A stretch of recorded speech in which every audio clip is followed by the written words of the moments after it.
Muy buenas, ingeniero, ¿cómo está? Nosotros vamos a dar explicación sobre cómo hicimos la tarea 4, que son ejercicios prácticos. Los integrantes somos Vitron Celorio, Rocío Marisol, Vilcacundo Campués, Karen Gisela y Cañar Cadena David Alejandro.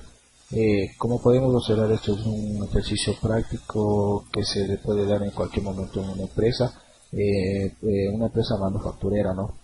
Donde se ven materiales, pérdidas de procesos, meter proceso 1, 2, y todo esto nos vamos basando en las transacciones que tenemos aquí para elaborar el ejercicio. Les voy a hablar sobre el libro diario. El libro diario siempre tiene una característica que es el nombre de la empresa, el libro diario, la fecha, el detalle, el parcial, el debe y el haber. Como podemos observar, tenemos siempre en el asiento 1 tenemos la situación inicial de la empresa, como podemos observar aquí.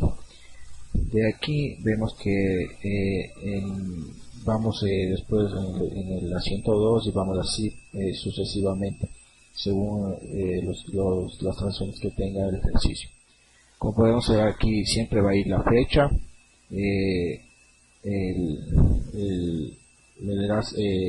las cuentas del debe y el haber. Podemos ver aquí, como ejemplo, el gasto de patente es un debe porque es un gasto y va siempre al lado izquierdo, y bancos, como está saliendo de nosotros, está saliendo el dinero, entonces es el haber. Como podemos observar aquí, haciendo todas las transacciones que en total nos han salido como 21, vemos que la suma de las sumas del debe y el haber nos deben coincidir. Ahí podemos notar que el ejercicio está cuadrado hasta el momento. Nos vamos a la mayorización. Como podemos observar, la mayorización tiene una cabeza igual como aquí en el nombre de la empresa, y aquí en la mayorización y el periodo. Como podemos observar, nosotros hemos elaborado una mayorización en forma de T, como podemos observar aquí. En el lado izquierdo tenemos lo que son las cuentas del debe y en el lado derecho lo que son las cuentas del haber. Sumamos las dos cuentas y vemos que esta tiene más saldo deudor que acreedor, entonces el acreedor le restamos el deudor le restamos del acreedor y nos da este valor, que esto nos quiere decir que la cuenta bancos tiene un saldo deudor. Como podemos ver aquí, otro ejemplo es la capital. El capital, vemos que tenemos en el saldo de acreedor $43,000, que no tiene saldo deudor ni nada, entonces nos queda los $43,000 de saldo. Eso quiere decir que este tiene un saldo acreedor. Así hemos elaborado todas las cuentas y vamos observando aquí, cada una de ellas tiene sus respectivos saldos. Y después de esto nos vamos a lo que es el balance de comprobación. Como podemos ver aquí, el balance de comprobación son todas las cuentas enlistadas que nosotros hemos hecho en este ejercicio. En total son 31. Como podemos observar, aquí tenemos las cuentas en bancos, un ejemplo, tenemos las cuentas del debe y del haber. ¿De dónde hemos sacado estos 27.000, estos 7.141? Hemos sacado de la mayorización, como podemos observar aquí. Los bancos tenemos aquí 27.000 y 7.000, que son las sumas de todos los saldos deudores y todos los saldos acreedores. Y vemos aquí como tenemos del debe y del haber. Y como dije anteriormente, como mayores del debe, restamos el debe menos el haber y tenemos un saldo acreedor. Poniendo igual un ejemplo al capital, tenemos que aquí solo tiene un saldo del haber en $43,000, y que eso quiere decir que tiene un saldo acreedor. Hemos hecho todo eso con todas las cuentas que tenemos aquí, que son exactamente 31 cuentas, y podemos observar que en las sumas totales de aquí tenemos, en los saldos del debe y el haber tiene que estar igual, nos tiene que dar igual, es que está cuadrado el ejercicio igual. En los saldos, si son deudores o acreedores, igual nos tiene que dar igual, sino que si el caso contrario es que el ejercicio no está cuadrado, y tenemos el ejercicio hasta el momento cuadrado. De aquí nos dirigimos a lo que es la depreciación. Como podemos observar, aquí tenemos la depreciación en método lineal. Aquí tenemos la fórmula, el método, el valor actual menos el valor residual por el porcentaje de depreciación. Como podemos observar, maquinaria son $15,000, pero ¿de dónde hemos sacado estos $15,000? Aquí podemos observar la información que nos da el ejercicio. Aquí tenemos una situación inicial que dice Maquinaria y equipo de $15.000. Por eso le ponemos aquí en la depreciación los $15.000. Y un valor residual del 10% que nos da un valor residual de $1.500. De esto, tener la suma de los 15.000 menos los 1.500, tenemos 13.500, que igual sacamos el 10%, que nos da 1.350, igual que estos 1.350 le cogemos y le dividimos para 12 y nos da los 112,50 que tenemos aquí. ¿Por qué 112,50? Porque esto, 1.350 es la depreciación anual, pero estos 112,50 es la depreciación mensual. Y aquí dice 50%, y aquí en una parte de una transacción nos decía que tenemos que cargar el 50% de la depreciación al proceso 1 y el 50% al proceso 2, y por eso es que hemos dividido los 112,50 para 2 y hemos puesto en sus respectivos procesos. Bien, de aquí nos pasamos al estado de resultados. El estado de resultados es nada más y nada menos que todas las ventas obtenidas en el ejercicio menos el costo de ventas, que vendrían a ser, digamos, materiales, costos generales de fabricación, mano de obra, materia prima y todos los elementos del costo. Y aquí tenemos las utilidades brutas, son las ventas menos los costos de ventas. Y aquí nosotros vemos que tenemos un gasto administrativo de 1.350, un gasto de patente de 450, un gasto anual profesional de 2.500, que esto es básicamente gastos profesionales. Esto son los representantes legales, gerentes y estos que más adelante se les explicará más a fondo. Gastos de suelos igualmente tenemos aquí, todos estos gastos le restamos de la utilidad bruta, que nos da un total de 1.650,15. Y aquí hemos sacado el 15% de participación de trabajadores, que esto por ley debe ser sacado de la utilidad operacional, y restamos desde los 1.650 a los 147,52 a los 1.402,63. De esto también los 22% del impuesto a la renta, que son 808,58, y nos da una utilidad neta de 1.094,05 centavos. Como podemos ver, hemos distribuido el 10% para trabajadores, que son el 665,02, y el 5% de cargas familiares, que son el 82,51. De aquí nos pasamos al balance general. Como podemos observar, aquí van las cuentas en una parte tenemos el activo y el otro el pasivo y el patrimonio. Esto quiere decir que el activo siempre va a ser igual, como nos vinieron diciendo desde antes en la contabilidad básica, que el activo es igual al patrimonio más el pasivo. Aquí tenemos el activo, que se subdividen en dos categorías, que son el activo corriente y el activo fijo. El activo corriente son bancos, inventarios, IVA, compras. El activo fijo son edificios, maquinaria, cosas que se deprecian, y tenemos aquí la depreciación acumulada. En el pasivo tenemos todas las cuentas que son deudas, que nosotros somos obligados a pagar, como vacaciones, fondos de reserva, decimientos de sueldo, etc. En el patrimonio, aquí el patrimonio, la única cuenta que tenemos de la capital social, que aquí está, y la ganancia por el ejercicio, que son los 1.650,15. Todo sumado, todo el activo nos da un total de 47.668,59.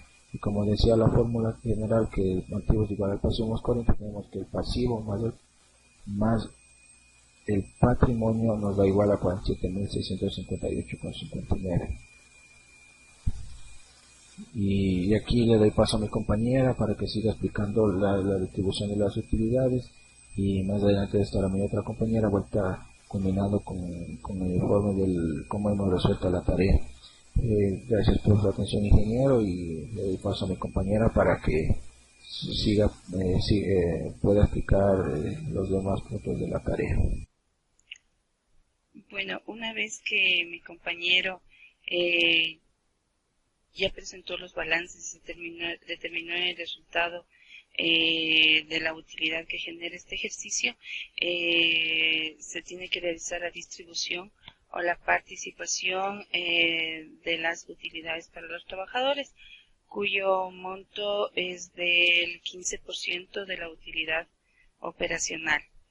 Para ello debemos tener clara la información de los trabajadores, el tiempo de trabajo, número de cargas familiares, tomando en cuenta que el 10% de este 15 le corresponde a los trabajadores en sí y el 5% se distribuye de acuerdo al número de cargas familiares, tal cual como se indica en el cuadro de rol de utilidades 15% de participación. En el primer caso podemos ver que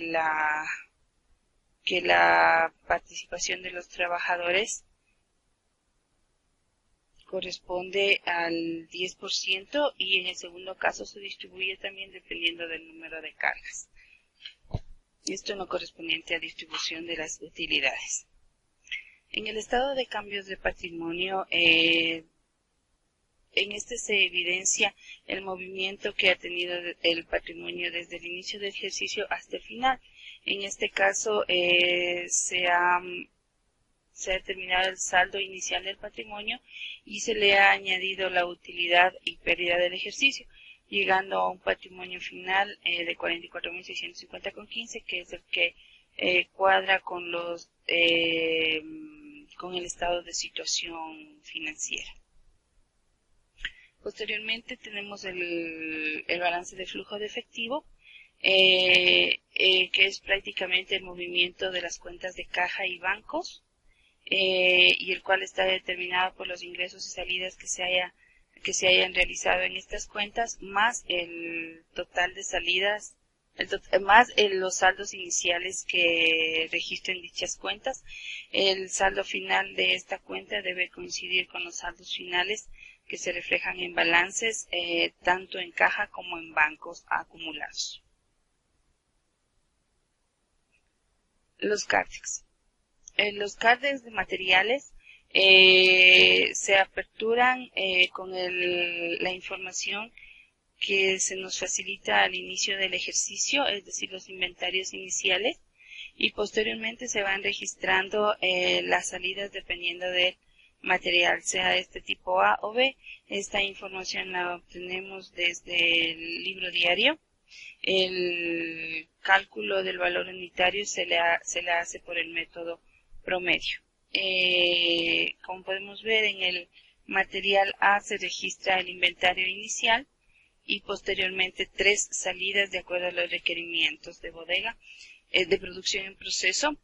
En el material B tenemos también el inventario inicial y un requerimiento de producción en proceso. Con la producción también tenemos que llevar un registro del producto terminado, que viene a ser el valor que se determina en el informe de producción en proceso. Con esto aperturamos el CARDEX y posteriormente lo registramos con la salida en la venta, y el valor registrado corresponde al costo de ventas.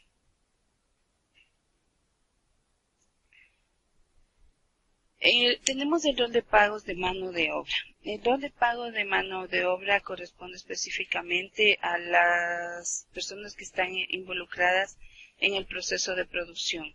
La novedad que tenemos en este rol de pagos es el cálculo de horas extras, para el cual debemos tomar en cuenta la información inicial del ejercicio, y dependiendo de esto verificar si el valor correspondiente y el número de horas y el valor de recargo que corresponde a cada hora adicional. Por ejemplo, podemos ver que el obrero B tiene 12 horas extras con recargo del 100%. El obrero A tiene horas extras con recargo del 50% y adicionalmente tiene horas nocturnas. Con esto podemos determinar cuánto es el valor adicional que ellos recibirán en el rol del mes por concepto de horas extras y horas nocturnas. Gracias. Ya, continuando con la explicación de la tarea número 4, yo les voy a hablar sobre algunos informes que se encuentran ya al final de este proceso contable. Entre esos, el primero es el informe de cantidades de producción. Ya, en este vamos a tomar en cuenta todas las unidades que hemos producido y se encuentran en proceso, tanto del proceso 1 como del proceso 2. Ya, para esto vamos a tomar los datos de la información que se encuentra al principio que nos dieron para poder realizar la tarea, que se encuentra aquí. Entonces tenemos en el proceso 1 2000 unidades que se han comenzado. Tenemos 1600 unidades terminadas y transferidas al proceso 2 y 400 unidades en proceso, de las cuales en materia prima ya está consumido el 100%, en mano de obra el 50% y en los costos generales de fabricación un 50%. Ya en el proceso 2 tomamos en cuenta las 1600 unidades que nos transfirió el proceso 1, de las cuales 1500 ya están terminadas y 100 unidades en proceso, y de igual manera sus porcentajes de avance en cada uno de sus costos. Ya, siendo así, entonces vamos al informe de cantidades de producción. Entonces tenemos en el proceso 1 las 2000 cantidades, de las cuales 1600 están terminadas y transferidas al proceso 2 y 400 unidades en proceso. En este no tenemos ninguna unidad terminada y retenida, de las cuales sumamos 2000 unidades. Ya, entonces en el proceso 2 tenemos las 1600 unidades que nos transfirió el proceso 1, de las cuales 1500 se encuentran terminadas y listas para el consumidor final, en este caso nuestro cliente, y tenemos 100 unidades en proceso. De igual manera tenemos las 400 unidades y su porcentaje de avance en cada uno de sus elementos del costo del proceso 1 y de igual manera del proceso 2 de las 100 unidades. Continuamos con el informe de producción equivalente. Tenemos aquí, para poder realizar este informe, nosotros tenemos una fórmula que es unidades terminadas y transferidas más unidades terminadas y retenidas más unidades en proceso. Para nosotros poder determinar las unidades en proceso, multiplicamos las unidades por el porcentaje de avance. Entonces tenemos así, en el proceso 1 en materiales, vamos al informe de cantidades y vamos a hacerle así.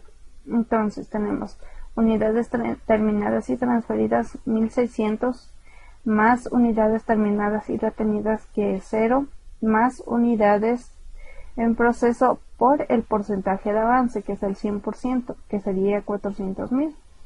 Entonces tenemos 2000. Nos da aquí 2000. Entonces de igual manera lo vamos a realizar en lo que es la mano de obra, en lo que es los costos generales de fabricación, tanto en el proceso 1 como en el proceso 2.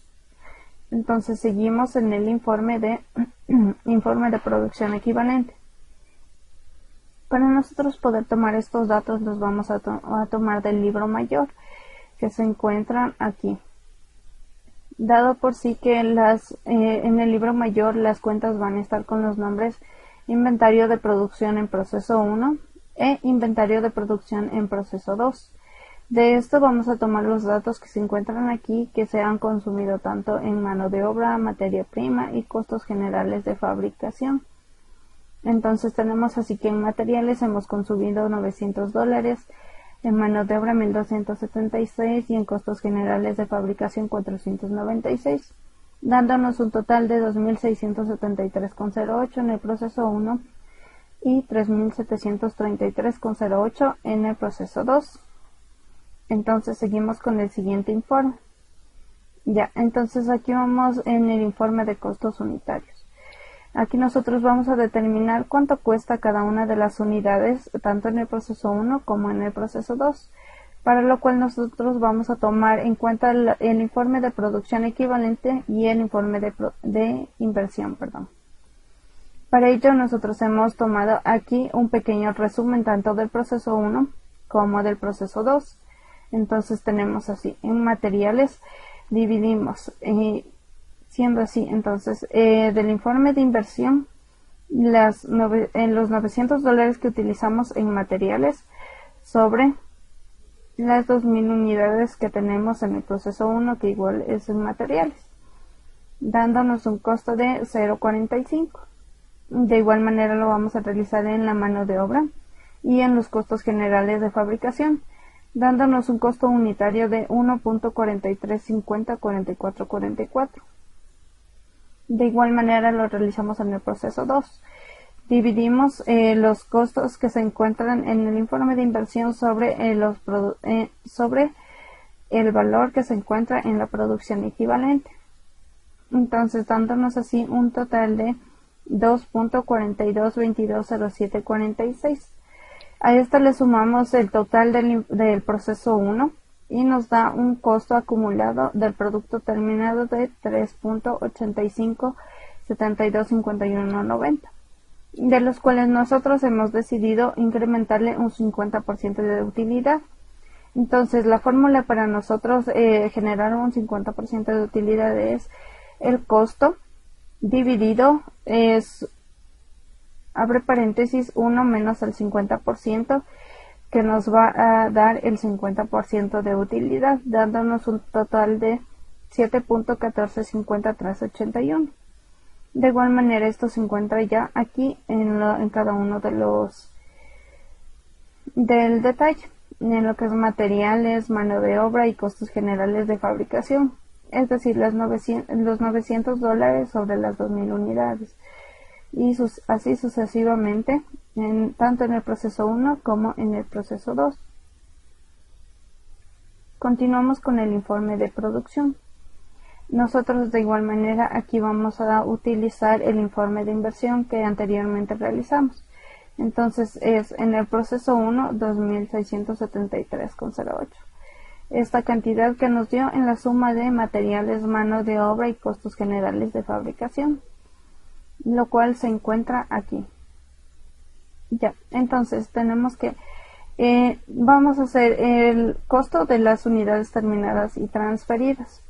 Entonces, para ello tomamos el informe de cantidades y el informe de costos unitarios, que nos da un total de 2.296,07.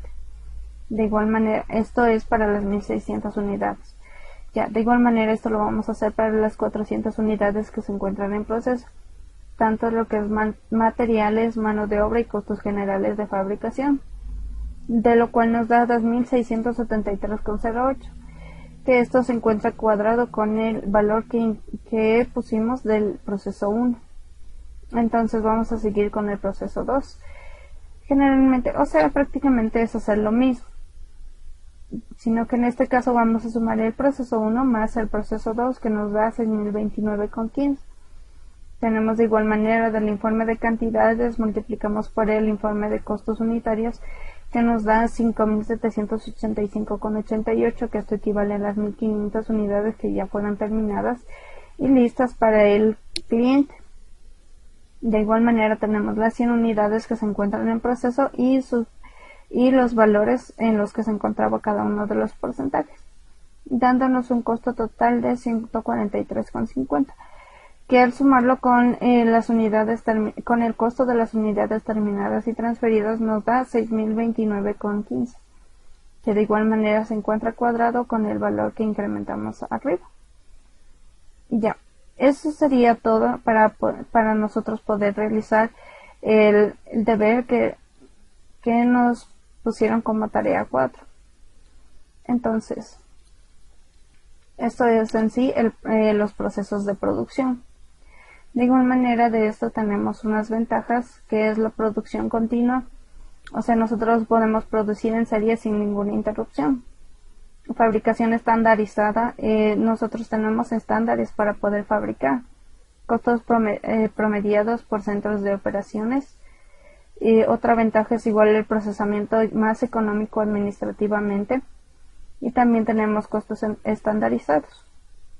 Las desventajas serían condiciones de producción rígida, es decir, no se pueden salir en ningún momento de los estándares que se tiene para la fabricación. Otra desventaja sería imposible identificar los elementos del costo directo en cada unidad terminada. Y hay que cuantificar la producción en proceso al final del periodo y calcular la producción equivalente. Conclusiones. Este proceso generalmente es de aplicación para las empresas productivas que utilizan procesos continuos, es decir, que la producción requiere pasos secuenciales para su terminación y el producto terminado es más o menos uniforme o similar. Tanto el producto semi-elaborado como sus costos son transferidos de un departamento a otro. Prácticamente lo que estábamos explicándoles anteriormente. Los costos del proceso 1 también afectaron al proceso 2. Todos los departamentos de producción pueden tener inventarios en proceso al cierre del periodo establecido, debido a la secuencia y el flujo del proceso mismo, que traslada su producción en la medida que concluye el mismo. El cómputo de costos por departamento se determina por varios caminos, siendo recomendable el denominado unidades equivalentes. En la situación dada de existir tantos productos en proceso como productos terminados o solamente productos en proceso en cada uno de los departamentos, es decir, las unidades que quedaban pendientes en cada uno de los procesos, ya sea las 400 unidades en el proceso 1 y las 100 unidades en el proceso 2. Así es como nosotros hemos concluido la tarea 4, que ha sido una de las tareas más largas que hemos tenido, pero sin embargo nos ha permitido tener en cuenta muchas más características y aprender de igual manera nuevos procesos. Gracias.